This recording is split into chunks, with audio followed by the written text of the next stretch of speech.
gorilla raises abandoned lion cub. The ending will leave you speechless. A gorilla holding a lion cub? Impossible! Aisha, a 30-year-old ranger, exclaimed into her radio. Her patrol vehicle stopped dead in its tracks. Station, Boma is raising a lion cub. Need backup. Her colleague Omar's skeptical voice crackled back. Aisha, are you kidding me? But she knew it was real and the beginning of an unbelievable story. Want to hear how this incredible bond unfolds and what shocking events follow? Subscribe to our channel, like this video, and listen to the full story of Boma and Keto, the Ngorongoro brothers. The snarls ripped through the pre-dawn gloom, a chorus of greedy hunger that vibrated in Aisha's chest. Moonlight, fractured by the thorny acacia canopy, cast a macabre, shifting pattern on the scene below. Hyenas, at least a dozen, their powerful shoulders hunched, eyes glowing with malevolent green fire. They were circling the base of the kopje, a familiar outcrop of weathered granite that served as Boma's sleeping ledge. Aisha's knuckles were white on the steering wheel of her Land Rover, the engine off. The vehicle parked precariously on a game trail half a kilometer away. Through her binoculars, the scene was terrifyingly intimate. Boma, the massive silverback gorilla, was a silhouette of primal fury perched on the edge of the highest boulder. He wasn't roaring, not yet. His presence alone, a 450-pound mountain of muscle and resolve, was usually enough to deter lesser threats. But these hyenas were desperate, emboldened by numbers and the scent that had been driving them mad for weeks. The scent of the unnatural, the impossible, the scent of Keto, the small, tawny shape huddled behind Boma, pressing into the silverback's immense thigh. Even from this distance, Aisha could imagine the cub's fear, the tremors running through his rapidly growing body. He was a paradox, a creature of fangs and claws nurtured by a gentle giant. A secret they had all. Boma, Keto, and Aisha herself conspired to keep. One hyena, larger and bolder than the rest, darted forward, snapping its jaws with an audible crack. Boma moved then, a blur of speed that defied his bulk. He lunged to the edge of the rock, letting out a short, explosive bark that echoed across the plains.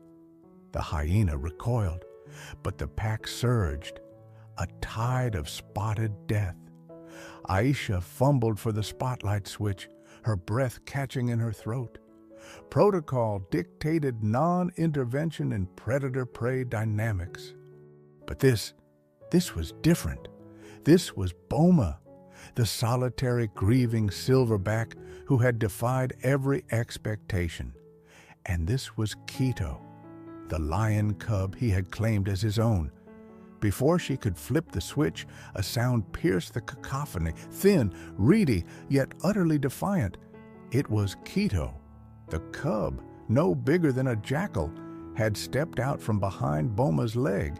He faced the sea of monstrous jaws and he roared. It was a squeak, a pathetic imitation of his species' fearsome battle cry. Yet it was filled with a spirit that mirrored the giant at his back. The hyenas paused, a flicker of surprise in their hungry eyes. In that instant, Boma rose to his full height. He beat his chest, a rapid, deafening tattoo that rolled across Ngorongoro like thunder. Then he roared, a sound not of a gentle herbivore, but of a primal king, a sound that seemed to shake the very granite beneath them. The combined effect, the cub's tiny defiance and the gorilla's earth-shattering challenge, was unexpected. The hyenas, visibly startled, took a hesitant step back. Aisha stared, her hand frozen above the spotlight, What was she witnessing? It wasn't just a gorilla protecting a cub.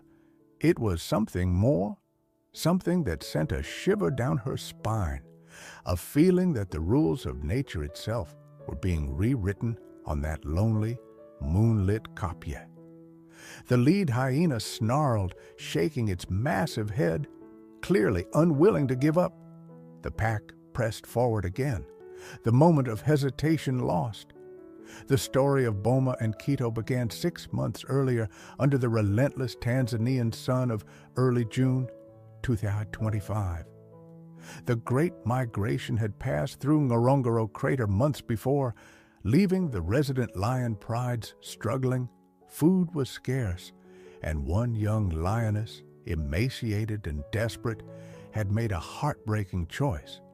She had abandoned her single male cub, barely a few days old, near a drying waterhole on the crater's periphery. His faint, mewling cries were nearly swallowed by the vastness of the caldera. Aisha Kiprop, a senior ranger with Tanzania National Parks Authority, TANAPA, found him. At 32, with a master's degree in wildlife biology and a reputation for unwavering dedication, Aisha had seen the harsh realities of nature countless times. Her instructions were clear: observe, report, do not interfere. A lone, abandoned cub was a meal for a scavenger, a sad but natural end. She noted the location, the cub's moribund state, fur matted with mud, ribs stark beneath the thin coat, eyes barely open, and was about to drive on, her heart a heavy stone in her chest. That's when Boma appeared. Boma was a legend in Ngorongoro, but not for the usual reasons. He wasn't the dominant silverback of a thriving troop. He was a solitary giant. Years ago, his small family group had been decimated by a rare primate virus, leaving him the sole survivor. Rangers had expected him to challenge for another troop or fade into lonely obscurity. Instead, Boma had carved out a quiet existence on the crater rim, a melancholic, introspective figure, often observed sitting for hours, gazing out over the vast expanse. He was known for his immense size, but also for a perceived gentleness, a lack of the typical silverback aggression unless provoked. Aisha watched from a distance, hidden by a cluster of acacia trees, as Boma approached the distressed sounds. He moved with a ponderous grace, his massive head turning, his deep-set, intelligent eyes scanning his surroundings. He stopped at the edge of the muddy patch where the cub lay. Aisha held her breath.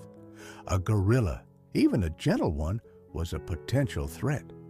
He might see the cub as a curiosity, or worse, a minor irritation to be swatted away.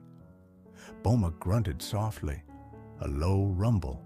He knelt, his huge leathery hand surprisingly delicate, reaching out. He prodded the tiny creature. The cub, Quito as Aisha would later name him, Jewel in Swahili, for the spark of life she prayed he still held, let out another weak cry. Boma tilted his head. He sat, his brow furrowed in what looked like contemplation. Then, with infinite care, he scooped up the mud-caked lion cub. He held it to his broad chest, cradling it almost like a gorilla mother would hold her infant. Quito, instinctively seeking warmth, nestled against the coarse black fur and, miraculously, fell silent. Aisha's jaw dropped. She fumbled for her radio. "Omar, you are not going to believe this. Boma has a lion cub." Her senior colleague, Omar Hassan, a grizzled veteran ranger with a dry wit and an encyclopedic knowledge of Ngorongoro's fauna, was predictably skeptical. "Aisha, the heat is getting to you. A lion cub. Boma. He'd be more likely to eat it for roughage, if he ate meat at all. I'm serious, Omar. He's holding it gently. Aisha's mind raced. This was unprecedented, dangerous. A lion cub needed milk, specialized care. A gorilla troop, if Boma ever joined one, would never tolerate a predator in its midst. And what would happen when the cub grew? The inciting incident wasn't a single decision, but a cascade of them, beginning with Boma's impossible act of compassion. For Aisha, it was the moment she decided not to immediately report the full extent of the situation up the chain of command, knowing it would likely result in the cub's removal and probable euthanasia, or Boma potentially being harmed if he resisted. Instead, she documented it meticulously, her scientific curiosity warring with a profound, almost spiritual sense of wonder. Her initial, unspoken commitment was to observe, but observation quickly morphed into clandestine support. For the first few critical weeks, Quito's survival was a desperate gamble. Boma could provide warmth and protection, but not sustenance. Aisha, using her own limited funds and fabricating reasons for requisitions of veterinary supplies, began leaving caches of specially formulated carnivore milk replacer near Boma's resting spots, usually under the cover of darkness or pre-dawn patrols. She'd watch from afar, her heart pounding, as Boma, with an uncanny intelligence, would find the formula. He never drank it himself. Instead, he'd dip his fingers into the bowl and let Quito lick them, or patiently hold the bowl for the clumsy cub. It was a fragile secret alliance. Boma, the grieving gorilla, found a new purpose. Quito, the abandoned jewel, found an unlikely savior. And Aisha, the dedicated ranger, found herself treading a perilous line between her professional obligations and a deeply personal, ethically complex mission to protect this extraordinary, impossible bond. She knew the risks. If discovered, her career would be over. But every time she saw Boma gently grooming the tiny cub, or Quito playfully batting at the silverback's enormous, patient hand, she knew she couldn't turn away. The Ngorongoro anomaly, as she began to call it in her private journals, had taken root. The weeks turned into months. Under Boma's unorthodox but devoted care and Aisha's surreptitious nutritional support, Quito thrived. His fuzzy neonatal coat gave way to the smoother, spotted fur of a growing cub. His eyes, once milky blue, sharpened into the keen amber of his kind. He was a whirlwind of kittenish energy, stalking Boma's feet, pouncing on swaying blades of grass, and tumbling in mock battles with the silverback's massive, patient hands. Boma, for his part, seemed rejuvenated. The profound melancholy that had clung to him for years began to lift. He was more active, more engaged with his surroundings, his focus always returning to the small, tawny creature in his charge. Aisha's logistical challenges grew with Quito. The milk formula gave way to small pieces of meat, which she painstakingly sourced, often bartering with local butcheries in Karatu town, miles from the crater, claiming it was for research samples. She had to be incredibly careful. Leaving meat scraps could attract scavengers and alter Boma's natural foraging patterns, drawing unwanted attention. She devised a system of leaving the food in sealed containers that Boma, with his surprising dexterity, learned to open. Omar, though initially disbelieving, wasn't blind. He noticed Aisha's extended patrols in Boma's territory, the unusual items on her supply requests. One afternoon, he confronted her directly. "Aisha, the other rangers are starting to whisper. Your special project with Boma, it involves more than just observation, doesn't it? Aisha, caught off guard, stammered a denial, but Omar's gaze was knowing. He sighed, running a hand over his weathered face. "I've seen Boma with the cub," he admitted quietly. "Saw them last week, near the Lamala Ascent Road. The little one was trying to hunt Boma's big toe." A rare smile touched his lips. "In all my years, never." He looked at Aisha, his expression serious. "This is a dangerous game you're playing, my dear, not just for your career, for them. What happens when that cub isn't so little anymore, when his instincts truly kick in?" Aisha explained her rationale, her fears, her hopes. She showed him her detailed notes, her photographic evidence of the incredible bond. Omar listened patiently. He didn't promise to help, but crucially, he didn't threaten to expose her.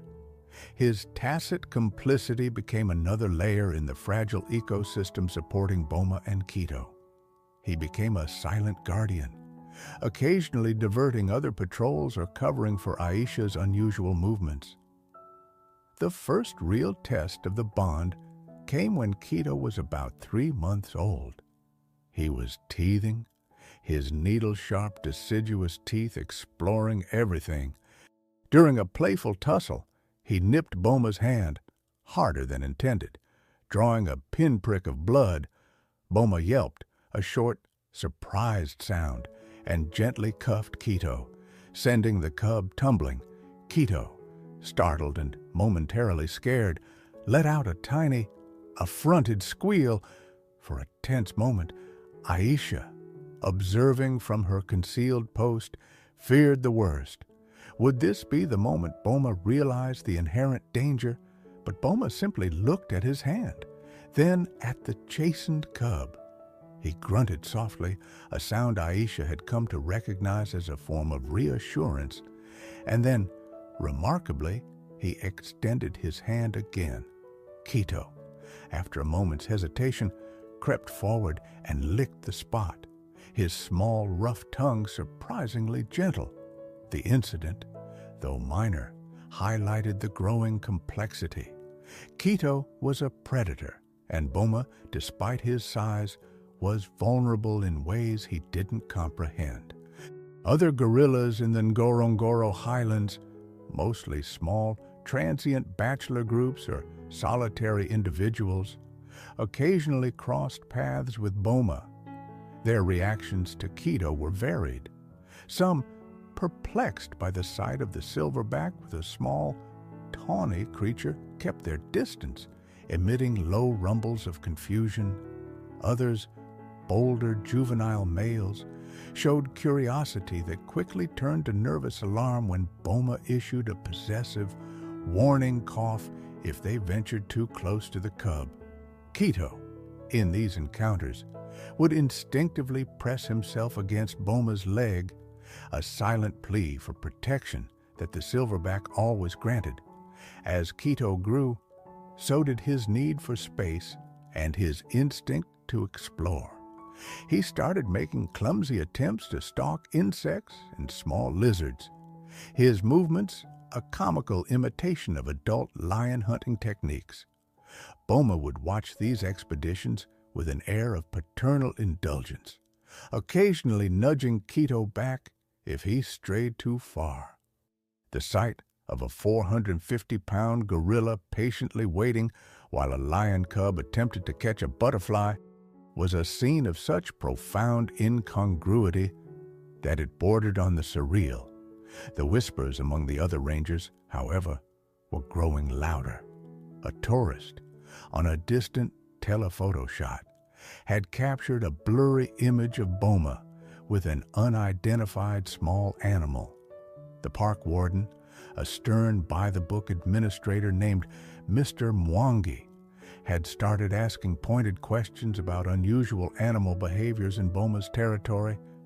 Aisha knew her time was running out. The secret of the Ngorongoro anomaly was too extraordinary to remain hidden forever. The complications were no longer just about logistics and secrecy. They were about the fundamental, unalterable natures of the two beings at the heart of this impossible family. Keto was becoming a lion, and the world, both natural and human, would soon demand that he act like one. Keto was nearly 8 months old, the size of a small Alsatian, his spotted coat beginning to fade into the more uniform tawny gold of adolescence. His playful nips were now backed by developing jaw strength, and his once clumsy pounces carried surprising weight. Boma, while still patient, was beginning to show subtle signs of weariness from the cub's relentless energy. The delicate balance they had maintained was becoming increasingly precarious. The turning point arrived not with a bang, but with a calculated, unwelcome intrusion. Dr. Lena Hansen, a renowned primatologist from a European university, arrived at Ngorongoro. She wasn't there for lions. Her specialty was aberrant behavior in great apes, and whispers of a solitary silverback with an unusual attachment had reached her academic circles. Unlike the local rangers, who were either protective of the anomaly or simply bewildered by it, Dr. Hansen came armed with research grants, an entourage of assistants, and an unshakable conviction in her right to study, and, if necessary, to intervene. Mr. Mwangi, the park warden, saw Dr. Hansen's arrival as an opportunity. He was under pressure to manage the Boma situation, and the primatologist offered a veneer of scientific legitimacy to whatever actions might be taken. He granted her extensive access, much to Aisha's and Omar's dismay. Dr. Hansen was efficient and clinical. She set up observation posts far more sophisticated than Aisha's, complete with high-powered cameras and sound recording equipment. Her initial reports, circulated internally, were stark. She described Boma's behavior as a severe form of displacement activity, likely stemming from past trauma, and Keto as a potentially dangerous foreign element. She recommended immediate separation for the safety of both animals and the integrity of the ecosystem. Keto, she argued, needed to be integrated with his own kind, or, failing that, moved to a sanctuary. Boma, she suggested, might benefit from behavioral readjustment therapy, a term that made Aisha shudder. Aisha tried to reason with her, sharing her own months of observations, emphasizing the depth of the bond. Dr. Hansen, this isn't just a displacement activity. There's affection. There's communication. Boma isn't just tolerating Keto. He's nurturing him. Dr. Hansen was unmoved. Ranger Kiprop, your observations are, shall we say, colored by sentiment. Affection is an anthropomorphism. What I see is a silverback exhibiting stress behaviors and a young predator whose natural instincts will inevitably lead to conflict. It's a ticking time bomb. The warden, swayed by Hansen's confident pronouncements, authorized a plan for Keto's capture and relocation to a lion sanctuary several hundred miles away. The operation was scheduled for the following week. Aisha was devastated. She felt as though she were betraying Boma and Keto. Omar, equally grim, advised caution. Mwangi has made his decision. If you interfere directly, you'll lose your job, and it won't change anything for them. But Aisha couldn't stand by. She knew Boma. The sudden removal of Keto would be devastating for the silverback, potentially sending him into a spiral of grief and aggression. And Keto, separated from the only parent he had ever known, would be terrified and traumatized. The night before the planned capture, Aisha made a desperate choice. It was a move from reactive observation and clandestine support to proactive, risky intervention. She decided she had to try and move Boma and Quito to lead them away from Boma's usual territory, deeper into a more remote, less accessible part of the crater highlands where the capture team might have more difficulty. It was a long shot, a foolish hope, but she had to try. Using a series of low, familiar whistles that Boma had, over months, come to associate with the appearance of food, she tried to lure him away from his kopje. It was a slow, painstaking process. Boma was wary, confused by the nocturnal summons. Quito, more curious, often bounded ahead, then ran back to nuzzle Boma's leg as if encouraging him. Hours into her desperate gamble, as dawn was breaking, disaster struck. Not from the capture team, but from within. Quito, playful and perhaps agitated by the unusual nighttime activity, engaged Boma in a rougher-than-usual play session. He lunged, and Boma, attempting to sidestep, slipped on a loose patch of scree. The silverback went down, his massive weight landing awkwardly on his left arm. A sharp crack echoed in the still morning air. Boma roared, a sound of pure agony and surprise that ripped through Aisha's heart. Quito, shocked and frightened by the sound and the sudden fall, backed away, whimpering. Aisha rushed forward, abandoning all pretense of concealment. Boma lay on the ground, his left arm twisted at an unnatural angle, his face contorted in pain. He looked at Aisha, his deep brown eyes filled with confusion and hurt. This was the true turning point. It wasn't just about external threats anymore, the inherent danger of their bond. The risk Quito posed simply by being himself had manifested in a terrible accident. Dr. Hansen's words about a ticking time bomb echoed in Aisha's mind with horrifying clarity. Boma was injured, vulnerable. Quito was scared, and the capture team would be arriving in hours. Aisha's desperate attempt to save them had, it seemed, only made things catastrophically worse. She was no longer just an observer or a secret helper. She was now at the center of a crisis, with no clear way out. The point of no return well and truly passed. The arrival of Mr. Mwangi, Dr. Hansen, and the capture team later that morning was grim.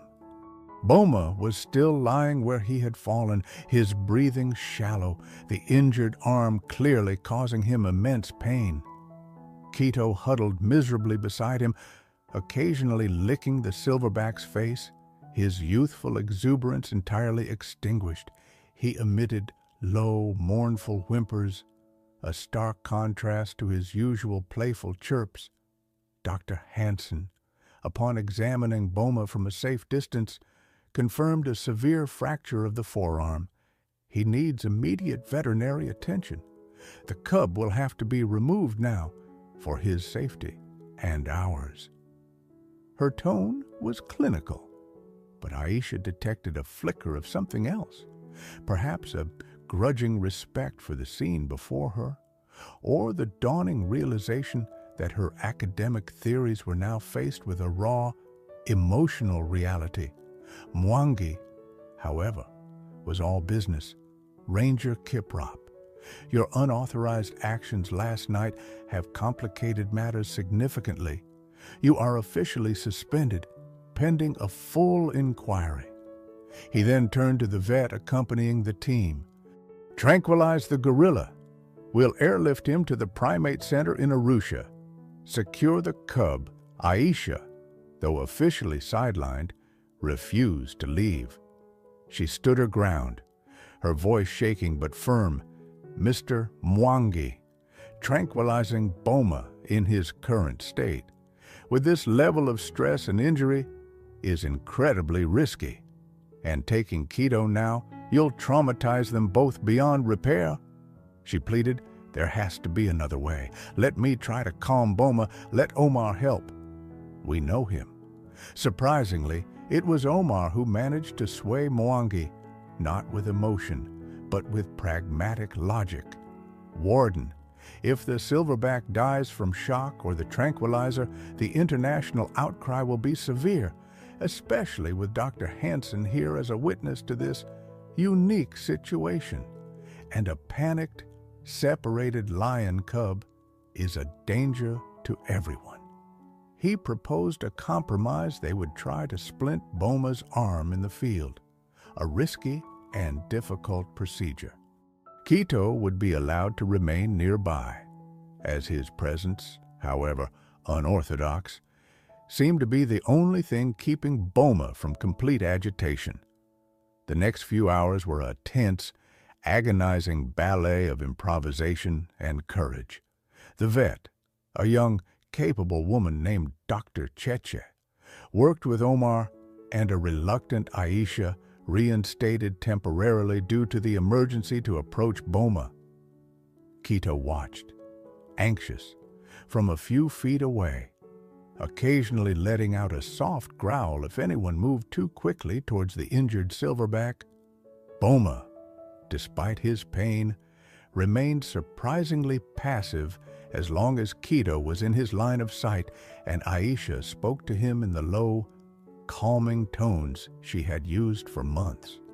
They managed to administer a local anesthetic and a sedative, not enough to knock him out completely, but enough to dull the pain and allow them to roughly splint the broken arm. Throughout the procedure, Keto was a strange sentinel. He never left Boma's side. When Boma groaned in pain, Keto would press against him, a silent comfort. Dr. Hansen observed, her notepad filling with furious scribbles, her expression unreadable. With Boma's arm crudely stabilized, a new, fragile plan was hatched. They wouldn't move him immediately. Instead, they would monitor him on site. A temporary camp was established nearby. Aisha and Omar were tasked with Boma's care, which by extension meant Keto's. The threat of immediate separation had been averted, but it was a temporary reprieve. The core problem remained: Keto was a lion, and Boma was a gorilla. The following days were a strange, suspended reality. Aisha and Omar brought food and water for Boma, fruit, young shoots, and his favorite wild celery. For Keto, Aisha continued to provide meat, now under the watchful, critical eye of Dr. Hansen, who had decided to stay and document the post-trauma bonding behavior. Keto, sensing Boma's vulnerability, became fiercely protective. He would often sit positioned between Boma and any approaching human, a miniature guardian whose low growls held a surprising degree of menace. The hyena pack, however, had not forgotten the unusual scent emanating from Boma's territory. Their nocturnal visits became more frequent, their howls more audacious. They sensed weakness. Boma, one-armed and recovering, was no longer the invulnerable titan he once was. The scent of the young lion cub, usually masked by the gorilla's stronger odor, seemed more pronounced now, perhaps due to Keto's own stress. Aisha and Omar took turns on watch, building a large fire each night to keep the scavengers at bay. But the hyenas were growing bolder. They would skirt the edges of the firelight, their eyes glinting. One evening, a particularly large hyena, the same one Aisha had seen led the pack at the Kopje weeks before, darted in, attempting to snatch a piece of meat left for Keto. Keto, with a burst of unexpected ferocity, lunged at the hyena, snapping his small teeth. The hyena, surprised by the cub's audacity, recoiled, but not before delivering a glancing bite to Quito's flank. Quito yelped in pain. Boma, who had been dozing fitfully, surged to his feet with a deafening roar. His one good arm flailing, he charged a few steps, scattering the closer hyenas before his injury forced him to stop. Panting, the hyenas, momentarily intimidated, retreated, but their hunger and determination were palpable. Aisha cleaned Quito's wound, her heart heavy. The stakes were escalating. Boma was still injured. Quito was now also hurt. The hyenas were closing in, a relentless, patient siege. Dr. Hansen, watching the drama unfold, quietly told Aisha, "This cannot be sustained. Ranger, nature is forcing a resolution." Aisha knew she was right. The dark night of the soul she had been dreading was upon them. The hyenas were no longer just a background threat. They were the immediate, pressing catalyst. The final confrontation felt inevitable, and Aisha feared that this time there would be no miraculous escape, no quiet intervention that could save her impossible family. The air was thick with impending violence, and the moon, when it rose, seemed to hang like a blood orange in the inky sky. The attack came just before dawn, the hour when resolve is at its lowest ebb and predators are most desperate. The fire had died down to glowing embers, and a chill mist was creeping up from the crater floor, muffling sound and reducing visibility. Aisha, exhausted from a near-sleepless vigil, was startled awake by a low, guttural growl from Quito.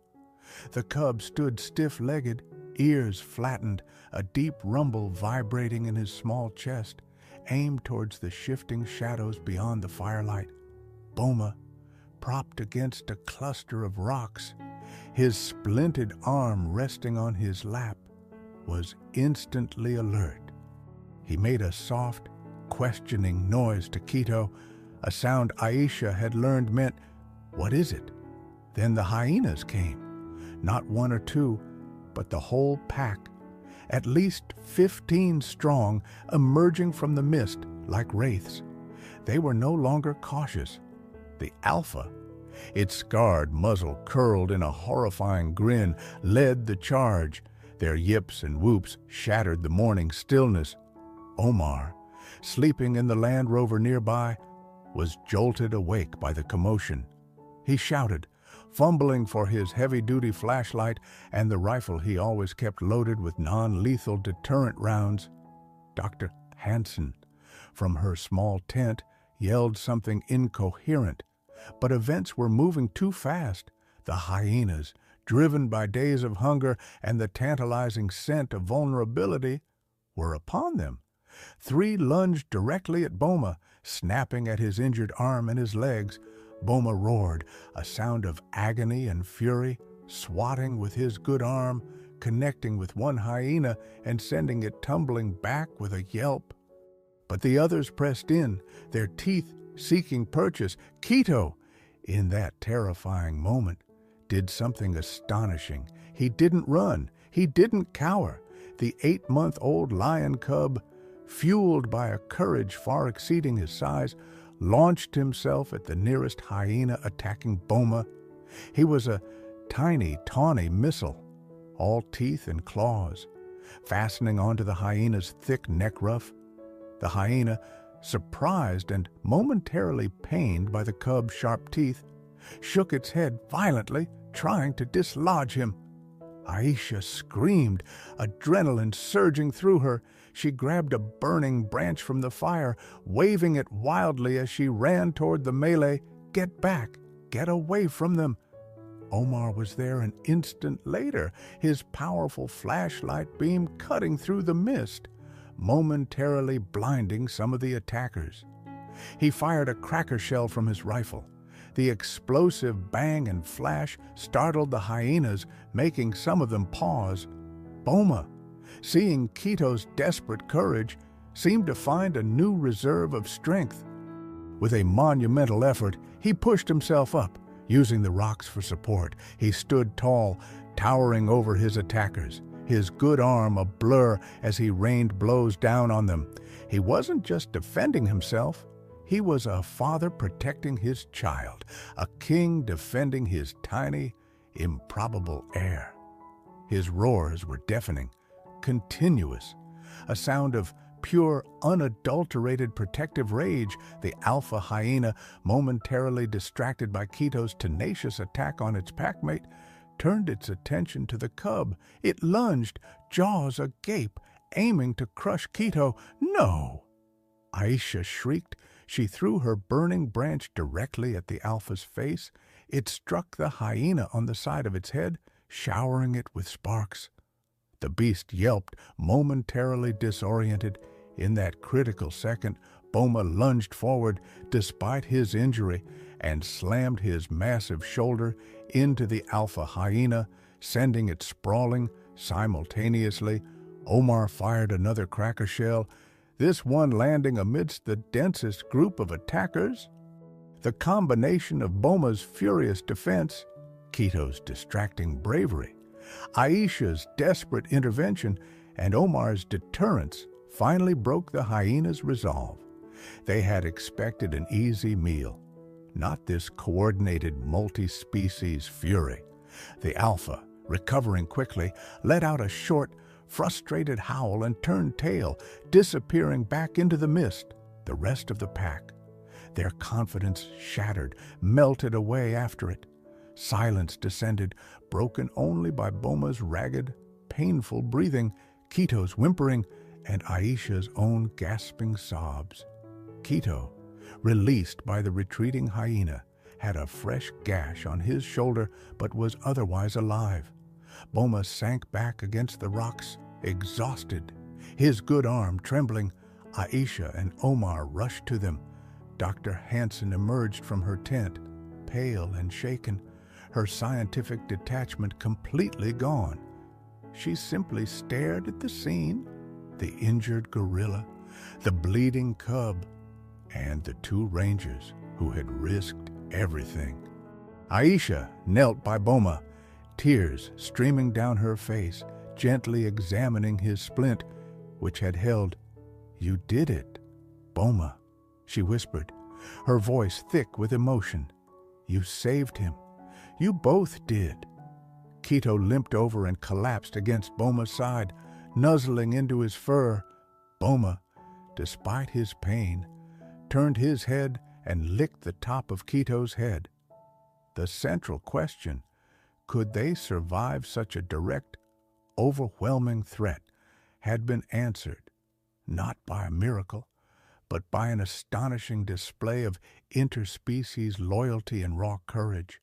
The shocking truth wasn't a mystical roar, but the undeniable, unbreakable depth of their bond, forged in crisis and defended against all odds. The aftermath of the hyena attack was a turning point for everyone. Mr. Mwangi arrived later that morning, expecting to oversee a capture, and instead found a scene of quiet, battered triumph and undeniable proof of the bond he had underestimated. Dr. Hansen, visibly moved, presented her revised assessment. "Warden," she said, her voice lacking its previous clinical certainty, "what we are witnessing here is extraordinary.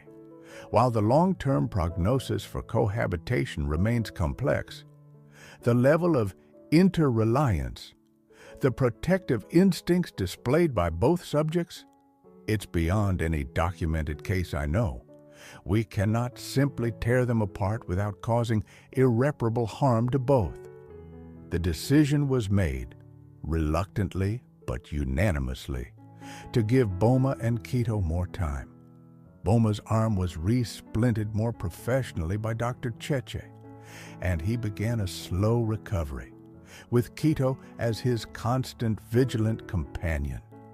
Aisha's suspension was lifted, her actions during the attack lauded as heroic, though a formal warning about protocol violations remained in her file. the story of the gorilla and the lion cub, no longer a secret, began to spread. At first, it was within Tanapa, then to conservation circles, and eventually, fueled by carefully managed photographs and footage released by the park primarily from Aisha's and Omar's archives, and some from a now much more empathetic Dr. Hansen. It captured the world's imagination. They were the Ngorongoro brothers, a testament to a love that defied species, but reality, as it often does, eventually intruded. As Quito approached his first birthday, he was a robust young lion, nearly as tall as a German shepherd, his predatory instincts honing daily. Though he remained gentle with Boma, his mock stalks of other animals were becoming more serious. The risk to Boma, to other wildlife, and even to Quito himself, should he provoke a larger, less tolerant animal, was growing. The decision, when it came, was heartbreaking but necessary. A leading international wildlife foundation, working with Tanapa and Dr. Hansen, developed a unique plan. Quito would be relocated, not to a sterile sanctuary cage, but to a vast, semi-wild enclosure in a private conservancy bordering the Serengeti. There, he would have the space to mature, with the eventual hope of introduction to a new, young pride. Crucially, the enclosure was designed with a special reinforced observation area that Boma, once fully recovered, could theoretically visit under controlled conditions. If both animals showed a desire for such contact, it was an experimental, costly, and logistically challenging endeavor, but it offered a sliver of hope. The day Quito left was one of the saddest Aisha had ever experienced. Quito, sensing the unusual activity and Boma's quiet distress, was agitated. Boma sat silently, watching as the transport crate was prepared. There was no resistance, just a profound, heavy sorrow in his eyes. Before Quito was gently guided into the crate, he walked over to Boma, rubbed his head against the silverback's good arm, and licked his hand one last time. Boma reached out and touched Quito's head, a final, lingering caress. Months later, Aisha and Omar accompanied Boma, his arm now fully healed, to the perimeter of Quito's new enclosure. Quito, larger now, more confident, was at the far end, interacting with another young lioness recently introduced to his space. He looked up as Boma approached the fence. For a long moment, the young lion stared. Then he let out a low, rumbling chuff, a sound of recognition. He walked towards the fence, not with the boisterousness of a cub, but with the measured gait of a young adult. Boma stood at the fence, equally still, his eyes fixed on Quito. They didn't touch. They couldn't, but they watched each other for nearly an hour, a silent communion that transcended species, distance, and the bars between them. Aisha, watching them, felt tears well up again, but this time they weren't just tears of sadness. They were tears of awe.